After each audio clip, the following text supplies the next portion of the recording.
Good morning everyone. Good morning sir. तो हम लोगों ने नॉर्मल फॉर्म लगा लिया बेटा, उससे पहले रिडक्शन मेथड लगा लिया।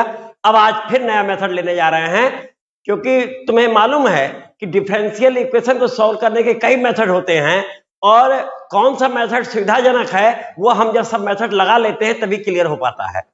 कुछ मेथड हैं उनकी मजबूरी है कि हम उन्हीं को हम लगावें, क्योंकि किसी एक मेथड के फेल होने पर वो हो रहा है, और कुछ मेथड हैं जो कि इजी हैं और हो सकता है कि उनसे वो आसान लगे। तो इस तरीके से बेटा कई मेथड बने हैं। और टेक्नोलॉजी में तुम्हारी mechanical engineering, civil engineering, electronics, जिसे वास्तव में core branch, main branch engineering की यही होती थी इसी जमाने में। इंजीनियरिंग का मतलब यही होता था कि इलेक्ट्रिकल, मैकेनिकल एंड सिविल। जमाना चेंज हुआ, मॉडर्नाइज हुआ, तो फिर इलेक्ट्रॉनिक्स का जमाना आया। तो जिस समय मैं बीएससी में था उस समय इलेक्ट्रॉनिक्स उठी है। तब किसी जमाने बहुत हाई ब्रांच हुआ करती थी। उसी समय कंप्यूटर साइंस भी आनी शुरू हो गई, इन्हें गिने संस्थानों में थी। तो बेटा इलेक्ट्रॉनिक्स आज की डेट में पिट चुकी है, उसको कंप्यूटर साइंस ने दबा दिया बेटा, क्योंकि हार्डवेयर इलेक्ट्रॉनिक्स है तो सॉफ्टवेयर पूरा मैथमेटिक्स है। तो हमारा देश सॉफ्टवेयर में बहुत आगे है और इलेक्ट्रॉनिक्स भी, हार्डवेयर भी वर्क होने लगा, तो इस वजह से इलेक्ट्रॉनिक्स दब गई। लेकिन फिर भी है तो उसका अपना महत्व उस ब्रांच का, लेकिन फिर भी किसी जमाने में सिविल डाउन पे जा रही थी, आजकल डाउन पे इलेक्ट्रॉनिक्स है। सिविल बहुत अच्छी स्थिति में है, कंस्ट्रक्शन के मामले में बड़ी बड़ी बिल्डर एजेंसियां हमारे देश में वर्क कर रही हैं। तो बेटा ये तो रही बात जनरल। कुल मिला के बिना मैथमेटिक्स के सब मामला बेकार है। चाहे तुम्हारी मैकेनिकल इंजीनियरिंग हो वो भी मैथमेटिक्स, सिविल हो वो भी मैथमेटिक्स, इलेक्ट्रॉनिक्स हो वो भी मैथमेटिक्स, और तीनों में अगर कोई चीज कॉमन रूप से यूज हो रही है विच इज डिफरेंशियल इक्वेशन, क्योंकि हर जगह डिफरेंशियल इक्वेशन यूज होगा और डायरेक्ट वो सॉल्व किया हुआ रहेगा। पता चला हमारे समझ में नहीं आ रहा है, तो जितना अच्छा यहाँ तैयार होगा उतना फास्ट वहां तुम काम कर लोगे। तो आज बेटा फिर हम लोग नया मेथड लेने जा रहे हैं for solving second order differential equation. तो बेटा लिखना method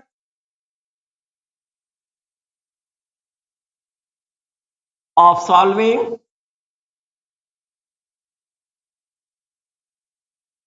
second order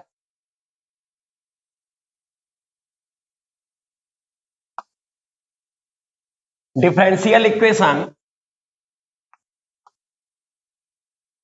method of solving या मेथड फॉर सॉल्विंग कर देते हैं बेटा, ऑफ जम नहीं रहा है, method for solving, method for solving second order differential equation by changing independent variable, by changing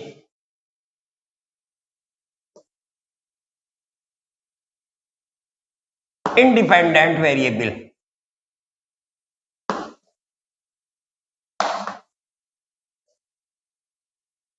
यह है बेटा method for solving second order differential equation और second order linear differential equation by changing independent variable. तो सबसे पहले हमने लिया given differential equation, जो कि हमें गिवन होगा बेटा, वो इस टाइप का होगा d2y upon dx square plus p dy dx plus q y equal to r। ये बेटा हमारा डिफरेंशियल इक्वेशन है जो हमें गिवन है नंबर 1। तो यही डिफरेंशियल इक्वेशन रिडक्शन फॉर्म में भी था, लेकिन वहां हमें इसके सॉल्यूशन का एक हिस्सा कॉम्प्लीमेंट्री का एक पार्ट गिवन था y इक्वल टू यू, और y इक्वल टू यू भी लेकर के फिर उसके आगे हम सॉल्व कर रहे थे। उसमें बहुत विस्तार से बोलने की जरूरत नहीं, वो काफी हो चुका है। फिर कभी कभी नहीं मालूम था तो हम उसे निकाल भी ले रहे थे मेथड उसका। जब वो मेथड फेल हो गया तो नॉर्मल फॉर्म आया by removing first derivative, that means first order derivative. और वहां भी हमने जैसे ही फर्स्ट ऑर्डर डेरिवेटिव को हमने रिमूव किया तो पहला पार्ट हमें u equal to e power minus half p dx मिल गया, और उसके मिलने के बाद उसे हमने जैसे ही डिफरेंशियल इक्वेशन में रिपुट किया जिसमें हमने y dy dx और dy ओवर dx स्क्वायर की वैल्यू रख के बनाया था, तो हमें जो फॉर्म मिला उसी को हमने नॉर्मल फॉर्म कहा, और उस फॉर्म को हमने कह दिया d2 v over dx square plus q1 v equal to r1। फिर q1 हमारा कितना था बेटा? q1 था q minus half dp dx minus P square by 4, और r1 हमारा था r अपान u, ये था। और जैसे ही q1 की वैल्यू निकाल के इसमें रखते थे हम, तो ये differential equation of second order with constant coefficient बन जाता था। इसे सॉल्व करते थे, सॉल्व करने के बाद v का भी आंसर हमें मिल जाता था कंप्लीमेंट्री फंक्शन और पार्टिकुलर इंटीग्रल निकालने के बाद, और फाइनली u निकल चुका है, v मिल गया, y equal to u solution ले लेते थे। तो इस पे भी काफी बेटा हो चुका, खूब क्वेश्चन भी लगाए गए, लेकिन समय बर्बाद करने की जरूरत नहीं है। जो मेन टॉपिक उस पर हम लोग चले, तो मूल टॉपिक हमारा इस समय यह है जिसमें कि हम by changing independent variable use करने जा रहे हैं। तो यहां बेटा देखो, इस डिफरेंशियल इक्वेशन में y डिपेंडेंट वेरिएबल है and x is independent variable. कैसे पहचाना? कि derivative of any function occur always with respect to independent variable, that means here independent variable is x। Now we change x। ठीक है, तो अब बेटा लिखने जा रहे हैं by changing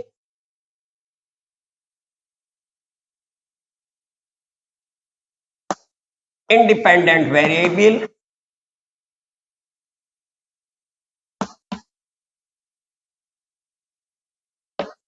x to z, x से z में चेंज करने जा रहे हैं बेटा। फिर z is function of x, number 2 बोल के छोड़ देते हैं बेटा, चलो बोल के छोड़ दिया। तो by changing independent variable x to z, और z क्या है? Any function of z x है, तो ये हो गया। जैसे हमने चेंज किया तो अब देखो बेटा क्या होने वाला है। यहां पे इंडिपेंडेंट वेरिएबल x है, इसमें भी x है, इसे हमें पहुंचाना किसमें है? z में।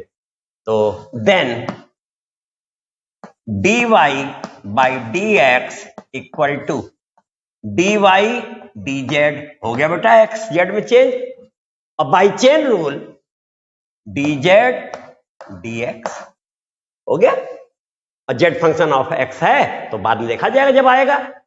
तो dz dx ये चेंज होके बन गया हमारा independent variable x to z। Number हो गया बेटा इसका थर्ड हो गया। अब हमें d2y dx स्क्वायर भी चाहिए, तो differentiating 3 with respect to x। अब इसे हम डिफरेंशिएट करने जा रहे हैं बेटा। देखना, सावधानी के साथ स्टेप देखते जाना, पूरा विस्तार से हम लिखेंगे बेटा, क्योंकि किताब में तो डायरेक्ट लिख दिया गया है। तो अब इसे ध्यान से देखना, एक एक लाइन नोट करते जाना बेटा। This is equal to d dx of dy dx, देखो बेटा सही है। और dy dx हमारा कितना है? This is equal to d dx of dy dz dz dx। यहां तक बेटा नोट हो गया होगा, ठीक है। अब इसके बाद हम नीचे लिखते हैं this is equal to first function differential second. ये कितना बना? फर्स्ट फंक्शन बेटा है dy ओवर dz, और differential second d dx of dz dx, that means d2z dx square plus second function differential first, तो dz dx into d dx of dy dz। देखो बेटा ये हो गया, इतना नोट हो गया होगा। अब इसके आगे चल रहे हैं, यहां मिटा के आ रहे बेटा, अब ये हमारा है dy dz d2z dx square plus, अब देखो बेटा ये dz dx है और d dx, लेकिन इसका डिफरेंशियल किसके रिस्पेक्ट में होगा? z के रिस्पेक्ट में। तो यहां देखो बेटा हमने बना दिया d dz और यहां लगा दिया dz dx। क्लियर है बेटा? देखो d dz हो गया और dz dx, और अब तुम देखो ये dz dx और ये dz dx दोनों मिलके कितना बन गए? स्क्वायर हो गए, और ये बन गया d dz of dy dz, that means d2y dz square. Number बेटा हमारा हो गया 4। तो इस तरीके से तुमने देखा कि हमें ये डेरिवेटिव मिल गया। यहां तक हो गया। अब हमारे पास dy dz भी है, d2y dz स्क्वायर भी है। ये दोनों वैल्यू अब हम इस डिफरेंशियल इक्वेशन में रखने जा रहे हैं। ये चेंज होगा और चेंज होकर के बन क्या जाएगा? इंडिपेंडेंट वेरिएबल x से z में हो जाएगा। तो बेटा देखो इसे मिटा रहे हैं।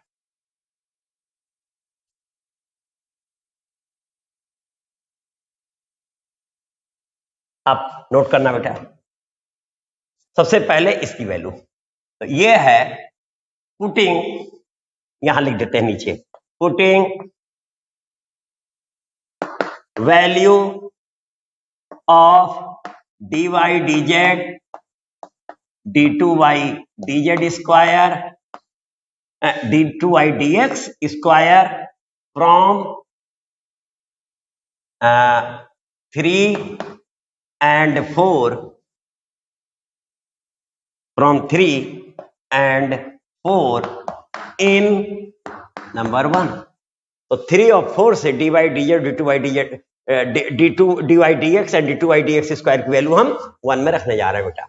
अब देखना यहां से, ये है d2y dx स्क्वायर, देखना ध्यान से, dy dz d2z dx square plus dy dz whole square d2y dz square.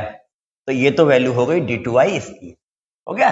और फिर आए प्लस, ठीक है। तो लो इसको ना हो हम ऐसे कह दे, थोड़ा लगेगा कि dy dx d2y dx square की वैल्यू है, प्लस p, और p के बाद dy dx की वैल्यू। तो ये है dy dz dz dx। देखो तो d2y dx square, that means this, dy dx that means this, और plus qy equal to r। तो देखो बेटा नंबर 1 में 3 and 4, from 3 and 4 value, putting value of dy dx and d2y dx square in 1, we get this result। आप हटा सकते हैं, इसे हटा दिया हमने, कितना हटा। अब इसे हम एक सीरियल वे में लेने जा रहे हैं। तो सेकंड ऑर्डर डेरिवेटिव था d2y dx स्क्वायर, और x को हमने z में पहुंचाया है, दैट मीन सबसे पहले हम इसे लिखेंगे बेटा। देखो तो ये कितना है, देखो बेटा dy dx whole square d2y dz square, आ गया टर्म d2y dx स्क्वायर की जगह d2y dz स्क्वायर, फिर प्लस अब हमें टर्म चाहिए कौन से, dy dz वाले। तो ना हम ब्रैकेट बना लेते हैं और लिख देते हैं बाहर dy dz, और देखते हैं कहां कहां है। तो सबसे पहले तो यही है बेटा, देखो d2z अपॉन dx स्क्वायर आ गया, ये लिख चुके हैं। और फिर देखो यहां है प्लस p dz dx और dy dx बाहर हो गया, और plus qy equal to r बन गया। अब इस समय वो d2y by dx square plus p dy dx plus qy equal to r से मेल खा रहा है, लेकिन एक कमी है बेटा, ध्यान से देखो, वहां कोफिशिएंट d2y dx स्क्वायर का यूनिट था, लेकिन यहां कोफिशिएंट इसको तो इसे यूनिट होना चाहिए। तो dividing both side by dy dx whole square. तो देखो बेटा डिवाइड करने जा रहे हैं, तो जैसे ही डिवाइड करेंगे तो तुम देखो यहां अपान में क्या आ गया, dy d, ये कितना था बेटा, dz dx है ना, dz, यहां भी मिस्टेक हो गई थी, देखो बेटा dz dx, जरा इधर देखो तो, हाँ ये देखो ये dz dx whole square d2y dz square, dz dx उल्टा लिख गए थे, dz dx whole square d2y dz square. और इसको देखो जरा तो बेटा, dy dz d2z d, बिल्कुल सही है बेटा। देखो अब एक बार फिर से चेक कर लो जरा तो, ये हो गया डी, हाँ, और ये हो गया, और आगे सही है। जब यहां लिखना शुरू हुए तब पकड़ में आया। तो ये देखो बेटा कितना है, ये हमारा है dz dx whole square dividing both side by dz dx whole square, that means making coefficient of d2y dz square unit. तो ये बेटा इतना हो गया। तो यहां से अब हटा देते हैं, यहां आए तो QY है, तो क्यों ना हम लोग Q अपान और यहां Y लिख देते हैं, dz upon dx whole square y equal to r upon dz upon dx whole square. आप देख लो बेटा ये बन के आया। अब ये differential equation d2y dx square plus p dy dx plus qy equal to r जैसा है, जहां x के प्लेस पे z आ चुका है और जिसे p कह रहे थे वो हिस्सा इतना है बेटा, देखो कंप्लीट इतना हिस्सा p है, और जिसे q कह रहे थे वो इतना है, और जिसे r कह रहे थे वो इतना है। तो अब इसे हम r करके चेंज कर सकते हैं बेटा, अभी मिटा दें, अब तो ये हो चुका use. r d2y dx square plus p1 dy d2y dz square plus p1 dy dz plus q1 y equal to r1, number कितना होगा बेटा 5। अब ये डिफरेंशियल इक्वेशन कन्वर्ट होके बन गया by changing independent variable x to z। जैसे हमने इंडिपेंडेंट वेरिएबल को x टू z चेंज किया, हमारा डिफरेंशियल इक्वेशन बनके ये आ गया। अब प्रश्न उठता है p1 q1 r1 है क्या? यहां तो p q r मालूम था पहले से कि p is coefficient of dy by dx, q is coefficient of y and r function in right hand side, वो हमें पहले से गिवन है। अब ये p1 q1 r1 क्या है, इसे हम लोग कोड करने जा रहे हैं। Here p1 equal to t2z upon dx square plus p dz dx। याद करना भी बेटा आसान है, उसमें था d2y dx square plus p dy dx, इसमें आया d2y dz square plus p1 dy dz। इसका मतलब यहाँ zx में है तो d2 dz स्क्वायर तो प्लस p, आगे कुछ नहीं। तो ये याद करना भी आसान है, z in x, z is function of x है, तो इसका जो डिफरेंशियल कोफिशिएंट है वो dz dx है या d2z dx स्क्वायर, और upon dz dx whole square. फिर आए q1 equal to q upon dz dx whole square, और लास्ट में r1 equal to r upon dz dx whole square. तो इस तरीके से हमने देखा कि हमारा differential equation d2y by dx square plus p dy by dx plus qy equal to r था। इंडिपेंडेंट वेरिएबल को x से हमने z में चेंज किया, where z is function of x। Change करने के लिए हम लोगों ने dy dx को लिया बाय चेन रूल, और फिर उसका डेरिवेटिव किया, d2y dx स्क्वायर मिला, ले जाके वो वैल्यू हमने नंबर 1 में रख दी। रखते ही हमारा डिफरेंशियल इक्वेशन बन के ये सामने देखो आया, और इस डिफरेंशियल इक्वेशन में सेकंड ऑर्डर डेरिवेटिव का coefficient dz over dx square था, उसे 1 होना चाहिए था, डिवाइड किया, बन के आ गया, और ये इस टाइप में मिला जिसमें। तो अब बारी आई क्वेश्चन सॉल्व करने की। तो बेटा क्वेश्चन ये तो बन के आ गया, और क्या है ये बोले, तो अब इसके आगे लिखना, for solving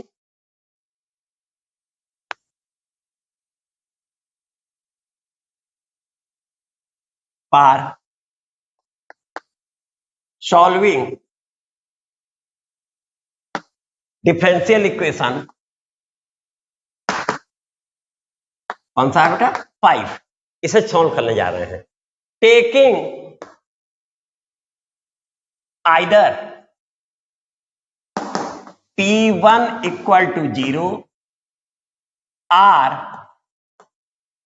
Q1 equal to constant,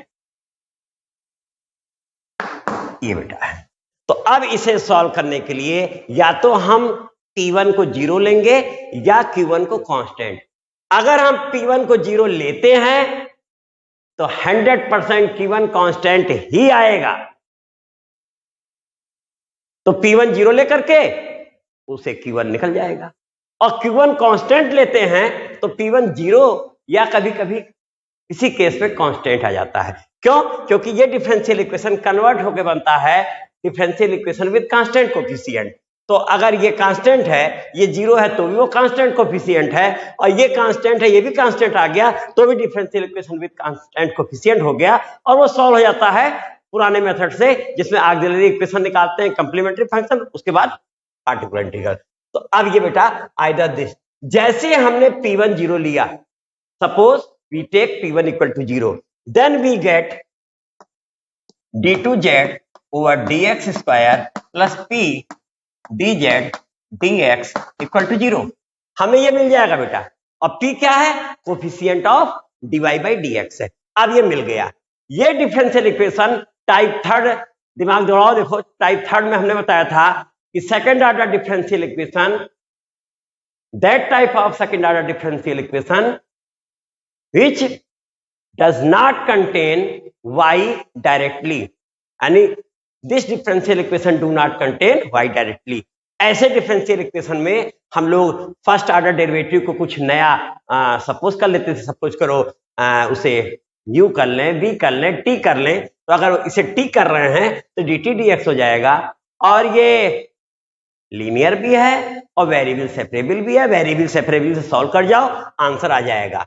और रिव्स को डिफरेंशिएट करते ही हमें z फंक्शन ऑफ x मिल जाएगा, प्लस समथिंग एनी कांस्टेंट भी हो सकता है उसमें, तो हमें मिल जाएगा। यानी जो z हम कह रहे थे x है, फंक्शन ऑफ x है, वो यहाँ P1 को 0 बोलने पे और Q1 को कांस्टेंट बोलेंगे तो भी वो zfx आ जाएगा। तो ये zfx, z इस फंक्शन ऑफ x निकालने का ये तरीका हो गया, और ऐसा बोलते ही हमें Q1 मिल जाएगा और R1 भी मिल जाएगा। तो बेटा जब हमने कहा तो ये zfx मिल गया, और साथ में Q1 कांस्टेंट मिल गया, और R1 भी मिल जाएगा। इसके बाद ये तीनों वैल्यूज हम जैसे इस डिफरेंशियल इक्वेशन रखेंगे, अभी हम बोले ही थे कि ये linear differential equation of second order with constant coefficient बन जाएगा, और फिर सॉल्व हो जाएगा। तो ये तो रहा बेटा प्रोसीजर। अब कोई चीज तभी क्लियर होगी जब उस पर कुछ क्वेश्चन लगाए जाएं, तो बेटा इस पर क्वेश्चन लिया जाए और तब कंसेप्ट क्लियर होगा बेटा। तो ये हमारा है चेंजिंग इंडिपेंडेंट वेरिएबल मेथड और solving second order differential equation. Now taking one example.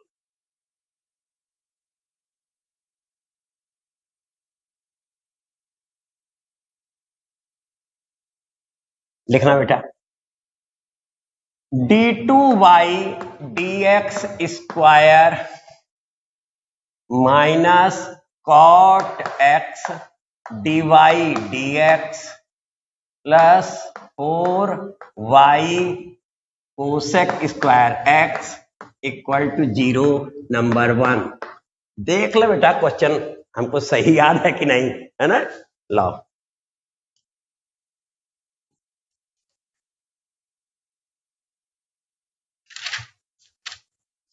बेटा question, d2y by d x square minus नहीं बेटा वो प्लस है cot x d y d x और plus 4y cosec square x equal to 0 by changing independent. तो यही बेटा थोड़ी सी मिस्टेक थी। ये क्या बेटा गिवन, तो गिवन डिफरेंशियल इक्वेशन दिस एक चीज हो गया। Which is of type, which is of type d2y by d x square plus p dy dx plus q y equal to r number 2। ऐसा करने से फायदा क्या हुआ बेटा हमारा, ऐसा करने से हमें that is p equal to, देख के बोलो बेटा कितना है cot x, q equal to coefficient of y 4 cosec square x and r equal to right hand side में 0 है, 0 हो गया नंबर 2 तो बोले ही। अब ये डिफरेंशियल इक्वेशन हो गया by changing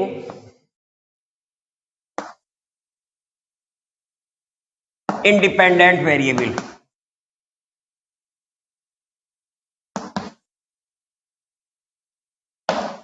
x to z, where z equal to f x कर देते हैं बेटा।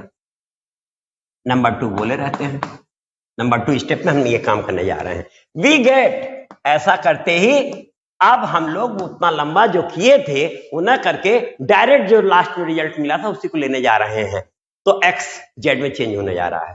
तो देखो बेटा क्या बन गया, we get d2y dz square plus t1 dy dz plus q1 y equal to r1। Number कितना हो गया बेटा, थर्ड हो गया।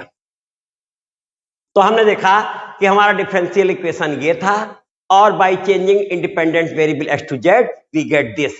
अब प्रश्न उठता है ये p1 और q1 और r1 क्या है चेंज तो हो गया लेकिन ये है क्या, तो अब देखो हेयर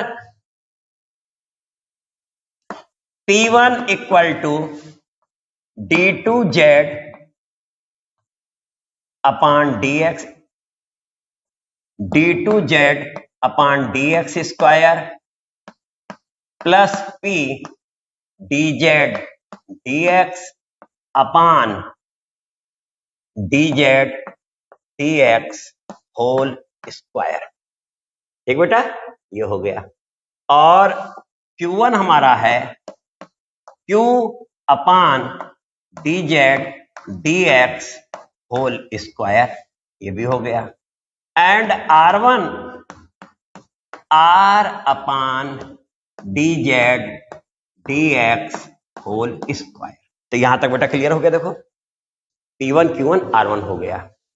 अब हम लोग इसके आगे का स्टेप लेते हैं बेटा। अब इसके आगे हम लोग बढ़े,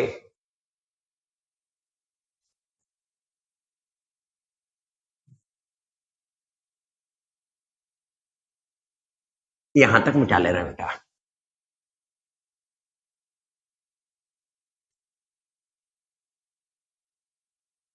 चलो बेटा अब इसके आगे हम लोग बढ़े बेटा, तो सॉल्व करने जा रहे हैं। तो लिखते हैं टेकिंग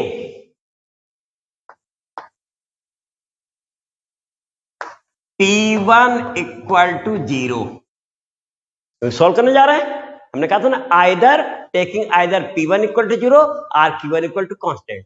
तो p1 0 लेंगे तो q1 की वैल्यू 100% कांस्टेंट आएगी, लेकिन पहले p1 0 बोल करके हम z फंक्शन ऑफ x भी पा जाएंगे। तो taking p1 0, this imply that p1 देखो बेटा कितना है d2z upon dx square plus p dz dx upon dz dx whole square equal to 0। ठीक बेटा अब इसी में आगे बढ़ लेते हैं। This imply that d2z upon dx square plus p dz dx equal to 0। ठीक बेटा अब उसके आगे हम लोग बढ़े तो अब इस प्लेस पे आ जाते हैं, इधर आ गए इंप्लाई में।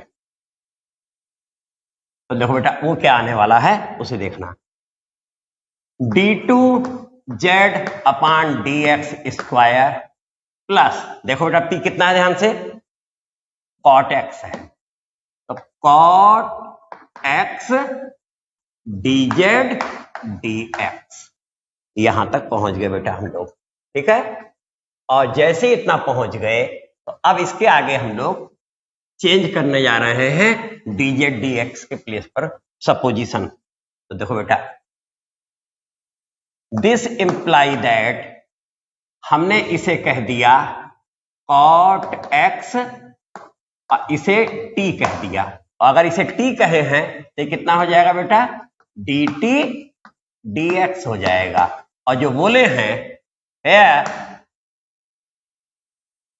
dz over dx equal to t and d2z upon dx square equal to dt dx। देखो बेटा सही है, यहां तक हो गया, इतना नोट कर लो। अब हम लोग फिर मिटा के इस प्लेस पे आते हैं, यहां पहुंचे दिस, अब इंप्लाई चल ही रहा है, चलो यहां इंप्लाई लगा लेते हैं। ये हो गया बेटा dt upon t equal to minus cot x dx। देखो बेटा जरा एक लाइन आगे भाग गए, उधर गया माइनस cot x dt बनेगा, t आया dt के नीचे, dx गया उधर, ठीक है बेटा। अब इंटीग्रेटिंग बोथ साइड्स, इसके बाद क्या कर दिया हम लोगों ने बेटा, इंटीग्रेट कर दिया। इंटीग्रेट करते ही हमें क्या मिल गया, log t equal to minus log sine x plus constant of integration, और इसे हम न हो log c भी कह सकते हैं, ठीक है बेटा। तो that means log t equal to log c upon sine x, चलो ये भी हो गया।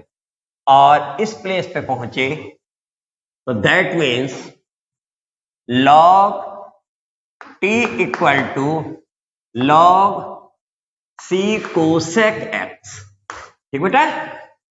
और log दोनों साइड में है, हट जाएगा, हमें t equal to c cosec x मिल जाएगा। तो after this we get t equal to c cosec x, और t हमारा कितना था बेटा, this imply that dz upon dx equal to c cosec x। Number बेटा कितना हो गया, नंबर 3, तो ये डिफरेंशियल इक्वेशन है, और इस डिफरेंशियल इक्वेशन में हमने ये पुट किया है, तो ये हो गया बेटा नंबर 4 हो गया। क्यों बेटा, नंबर 4। एक मिनट, नंबर 2 था ये शायद, जो ये हम लोग रखे थे, ये नंबर 1 डिफरेंशियल, ये नंबर 3 था, ये नंबर 4 था, तो ये नंबर 5 हो गया बेटा। नंबर 1 हमारा गिवन डिफरेंशियल इक्वेशन था, नंबर 2 हमने उसे टाइप कहा, टाइप कहते ये लिखे थे, फिर नंबर 3, 4, 5 हो गया बेटा।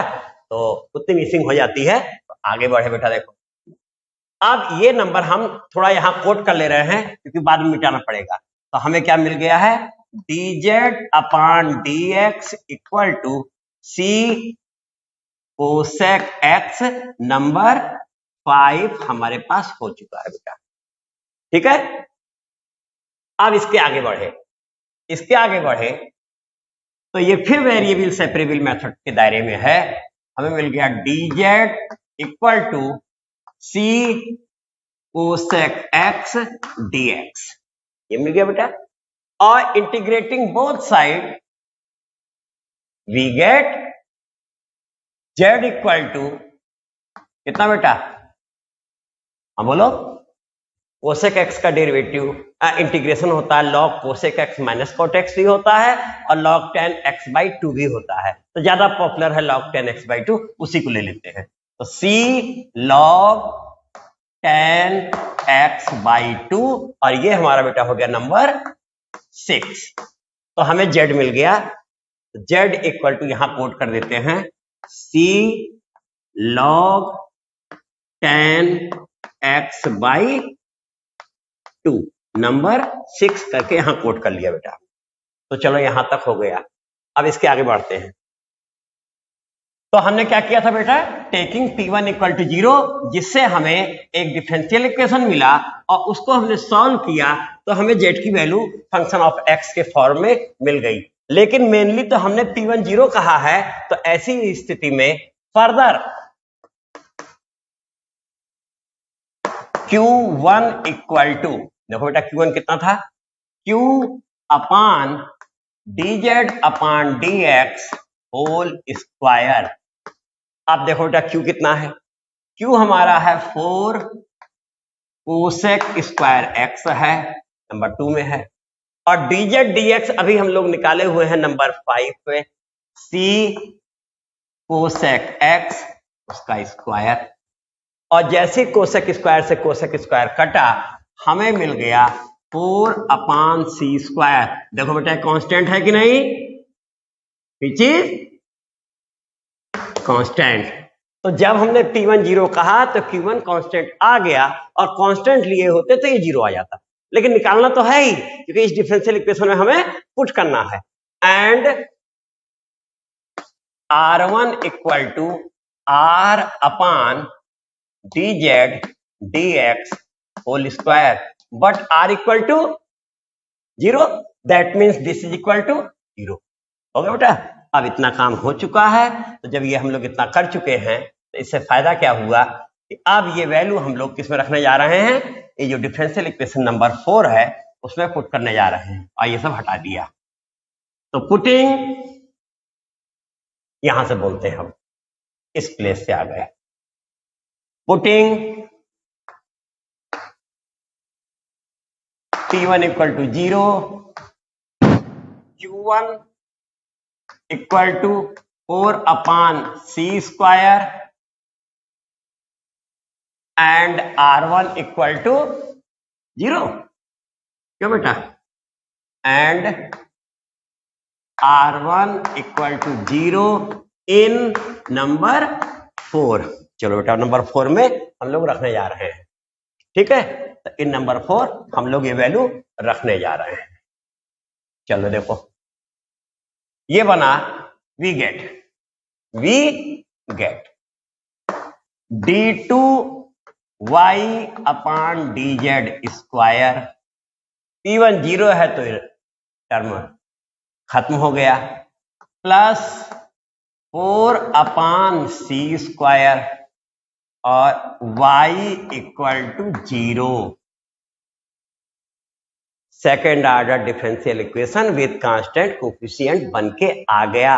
अब बहुत आसानी इसलिए है कि राइट हैंड साइड 0 है, कंप्लीट सोल्यूशन ही कंप्लीमेंट्री फंक्शन मिल जाएगा, पार्टिकुलर इंटीग्रल 0 आ जाएगा। खैर जो भी हो, इसे हमने नंबर बोल दिया 5 6 ना हो 7 बोल देते हैं, 7 हो गया। r करके इसे बेटा फिर और कोड कर लेते हैं, इसे कहा d square plus 4 upon c square y equal to, अब यहां d मीन्स बेटा, d मीन्स d dz, इसका मतलब इंडिपेंडेंट वेरिएबल यहां z है तो बोले ही हैं। तो चलो ये भी हो गया बेटा। अब यहां से सब हटा लेते हैं, ये लोग अपना काम कर चुके हैं, यहां तक आ गए।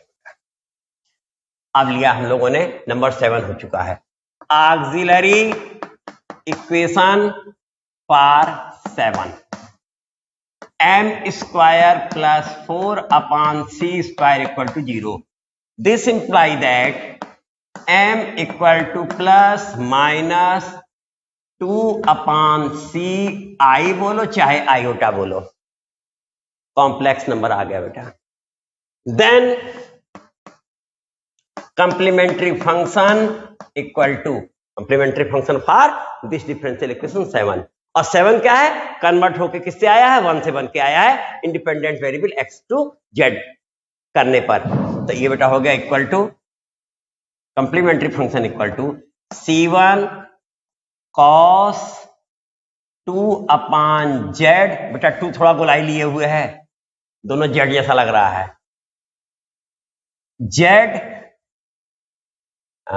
C1 cos 2 अपान C, 2 अपान कितना है C, जेड और plus C2 sine 2 upon C Z, तो 2 upon C cos Z, C1 cos 2 upon C Z और C2 साइन 2 अपान, नंबर कितना होगा बेटा इसका 8। चलो ये भी हो गया। अब आई बारी किसकी बेटा, पार्टिकुलर इंटीग्रल की। Particular integral equal to, side 0 है इसलिए 0 हो गई, तो सॉल्यूशन ऑफ डिफरेंशियल इक्वेशन 1 के लिए ही तो यह है बेटा सारी काम, 1 से ही ये तुम्हारा 7 बना है। y equal to complementary function बोलो कितना बेटा, C1 cos 2 upon C Z plus C2 sine 2 upon C Z, ठीक है बेटा, और प्लस 0। और अब हम लोगों को यहां z की वैल्यू रखनी है, ठीक है बेटा ना। तो अब तुम देखो, यहां से देखो अगर, तो z अपान c अगर यहां हम लिख लें तो z upon c equal to log tan x/2 भी बन रहा है बेटा, देखो तो डायरेक्ट क्यों रख देते हैं, तो इसके बाद बेटा देखो लिखो 10 y equal to C1 cos 2, z upon c कितना है log tan x/2 और plus C2 sine 2 log tan x/2, ये हमें बेटा मिल गया। जरा देखते हैं बुक में आंसर क्या है बेटा।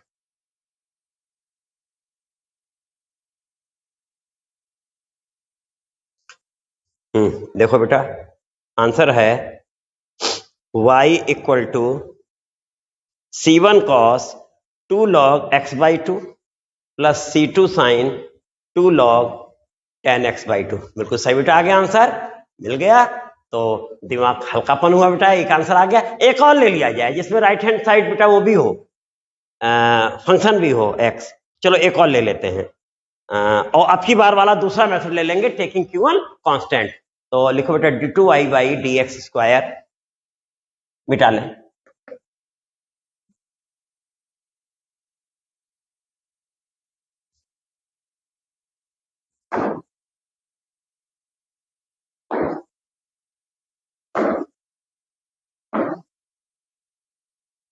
चलो बेटा नोट करो, d2y upon dx² minus 1 upon x dy dx plus 4x² y equal to x power 4। आप देख लेते हैं जरा बेटा कहीं मिस्टेक ना हो, d2y/dx² minus 1 upon x dy dx सही बेटा, प्लस 4x² y भी सही है, equal to x power 4 by changing the independent variable. और एग्जाम का आया हुआ क्वेश्चन है बेटा, तो ये है, तो इसे बेटा नंबर 1 बोल देते हैं। और ये क्या है बेटा हमारा गिवन है, given which is of type, which is of type p, सबसे पहले क्या बेटा d2y/dx² plus p dy dx plus qy equal to r number 2। हाँ बेटा ध्यान रखना उस पर नंबरिंग गड़बड़ा गई थी, दैट इज, हाँ देखो p equal to -1 upon x, q equal to 4x² and r equal to x power 4। अब किस सारे टर्म है, p भी है, q भी और r भी है। अब इसके बाद जब ये हो गया तो हम इंडिपेंडेंट वेरिएबल x को चेंज करने जा रहे हैं और किसमें z में ले जा रहे हैं। कोई जरूरी नहीं z को दूसरा ही बोल सकते हैं, तो आखिर कोई हैबिट तो डाली ही जाएगी, तो हम लोग z बोल दे रहे हैं। तो by changing independent variable x to z where z equal to f x. हाँ बेटा यहाँ सावधानी के साथ, उस बार हम 2 लिख गए थे, नंबर 3 है। वी गेट, ऐसा करने से हमें क्या मिलने जा रहा है बेटा, ये चेंज होने जा रहा है। तो चेंज होके क्या मिल गया, d2y upon dz square plus p1 dy upon dz plus q1 y equal to r1। Number मिल गया, यहां तक हो गया। लेकिन प्रश्न उठता है ये p1 q1 r1 है क्या, तो here p1 equal to d2z upon dx square plus p dz dx upon dz upon dx whole square, और q1 है q upon dz upon dx whole square, और r1 है r upon dz upon dx whole square. बेटा ये भी हो गया। हाँ, थोड़ा म्यूजिक की आवाज बेटा आ रही होगी, अगल बगल कहीं शादी है तो बज रही है म्यूजिक, लोग नाच गा रहे हैं। इस कोरोना काल में भी चीजें बंद नहीं है, चल रहा है सब काम। हाँ बेटा देखो ये हो गया, P1 हो गया, Q1 R1। अब इसके बाद क्या करेंगे बेटा हम लोग, taking P1 equal to 0 R Q1 equal to constant. अगर P1 0 लेंगे तो Q1 कांस्टेंट आएगा, और Q1 कांस्टेंट लेंगे तो P1 0 वाला ले चुके हैं, आपकी कांस्टेंट वाला लेते हैं बेटा। तो लिखो बेटा, taking Q1 equal to constant, taking Q1 equal to constant. और ये कांस्टेंट बेटा हम अपनी सुविधा अनुसार कुछ भी ले सकते हैं, पूरी छूट है। कांस्टेंट तो वो है ही, और चेंजेबल भी है। कोई ये तो कहा नहीं कि फिक्स कांस्टेंट इतना ही लेना है, तो हम सुविधा अनुसार ले सकते हैं। अभी देखो हिंट करेंगे सुविधा अनुसार कैसे है। This imply that Q1 means Q upon dz upon dx square equal to constant. चलो अभी तक कांस्टेंट बोल दिए, और इसके बाद न हो फिर इधर आ जाते हैं।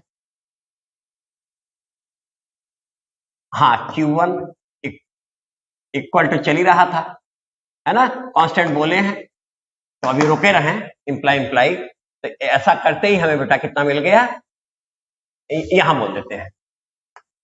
हाँ, Q1 देख के बोलो बेटा कितना है, 4x स्क्वायर है, और अपान dz dx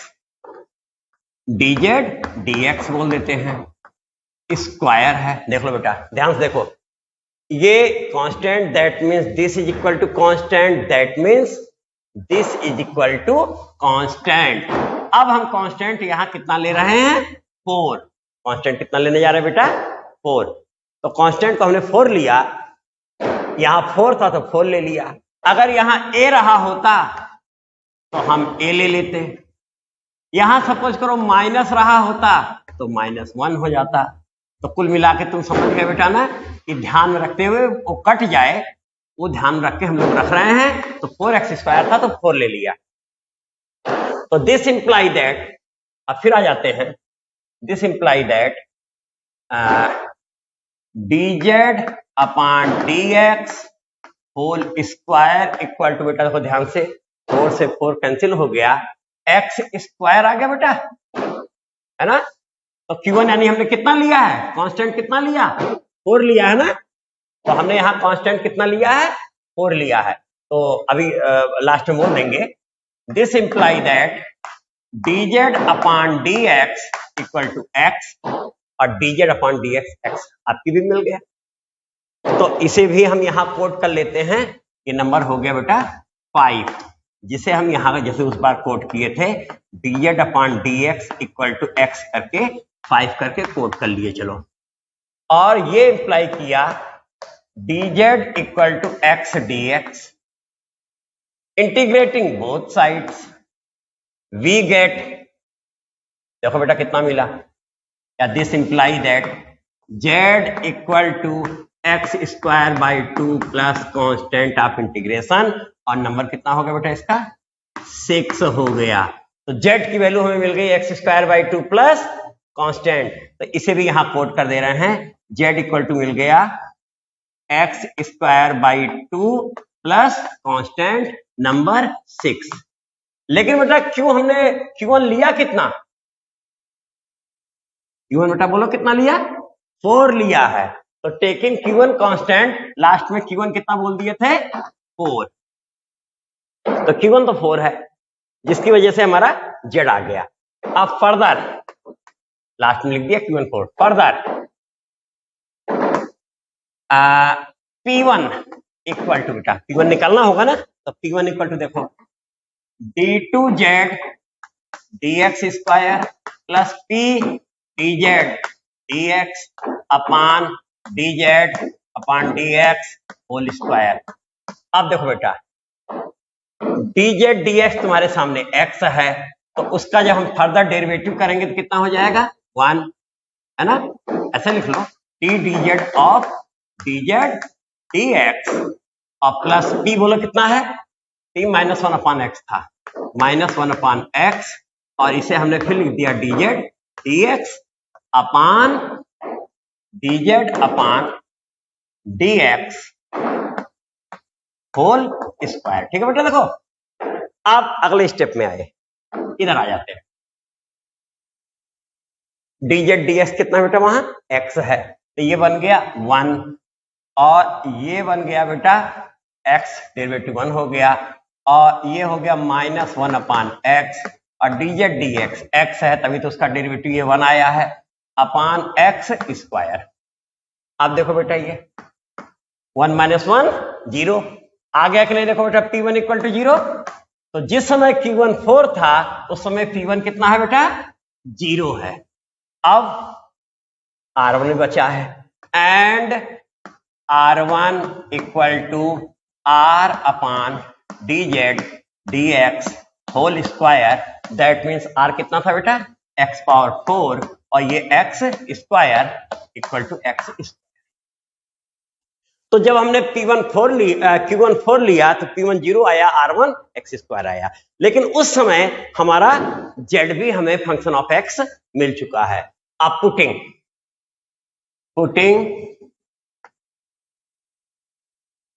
पहले से Q1 4 रखे ही थे हम, ऐसी स्थिति में P1 कितना आया 0 एंड R1 कितना आया बेटा x स्क्वायर।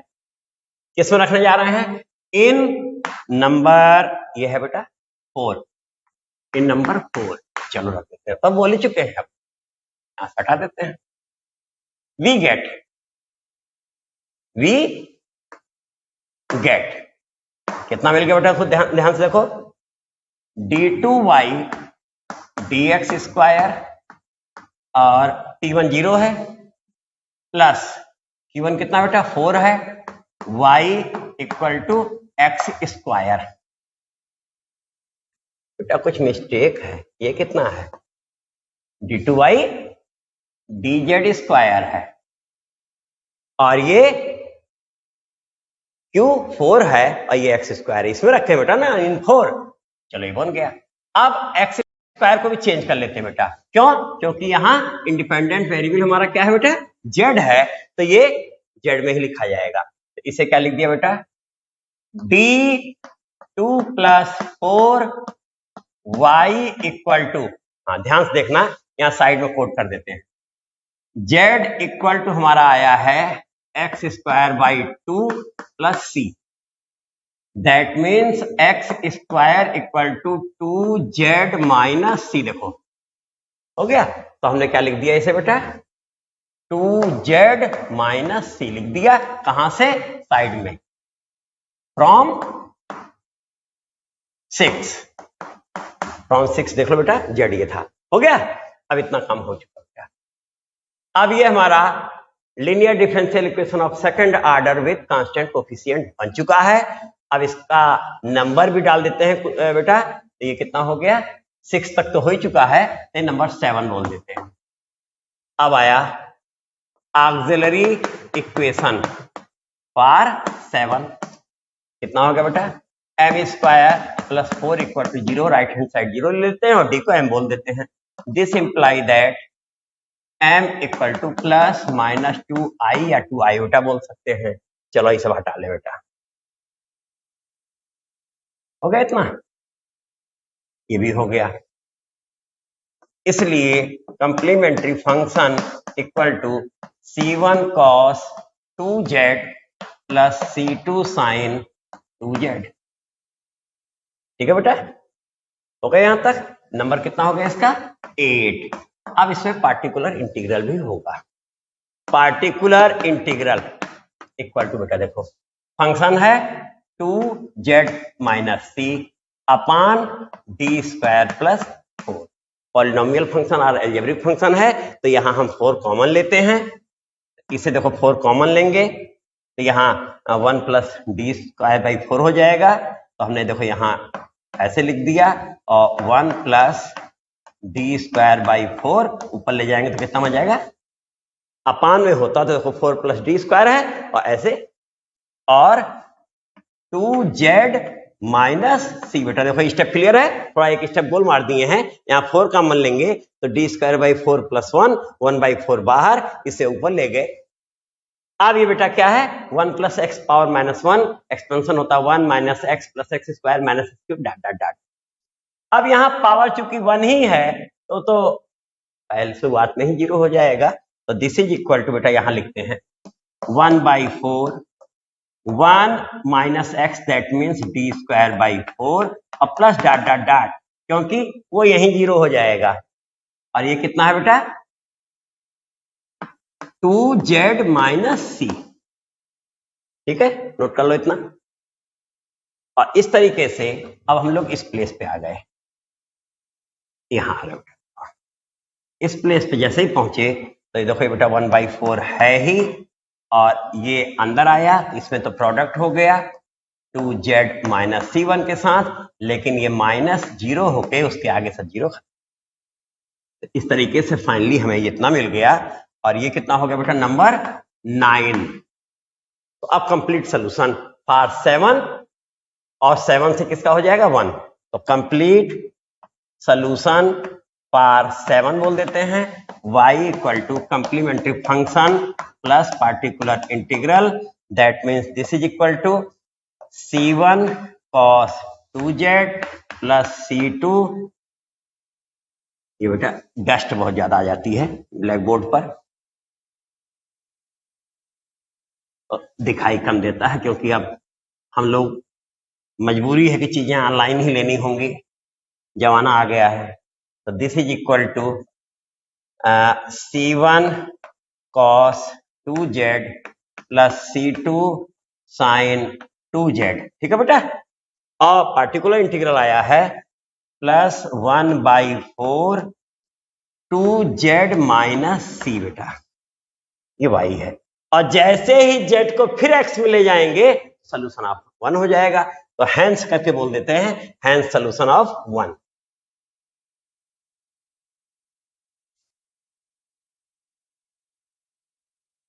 हाँ बेटा नोट करना, hence solution of 1, differential equation 1, y equal to c1 cos। अब तुम देखो बेटा 2z इक्वल टू कितना हो रहा है, एक्स स्क्वायर प्लस सी, देखो वहां नंबर 6 में, और plus c2 sine x square plus C, और plus 1 by 4 2z minus C x square है बेटा। कहां से, फ्रॉम 6। और फिर यही बोल लो, ये जो लिखा हुआ z इतना था तो एक्स स्क्वायर इतना था, होगा बेटा। तो इस तरीके से तुमने देखा ये आया।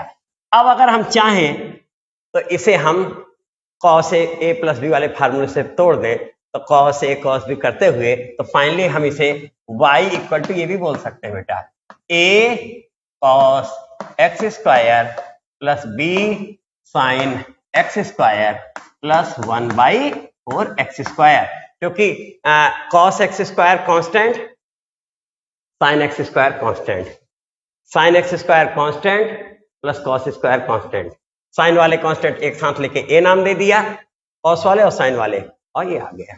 तो इस तरीके से हमने देखा कि हमारा सोल्यूशन ये आ गया। देखते बेटा बुक में क्या आंसर है।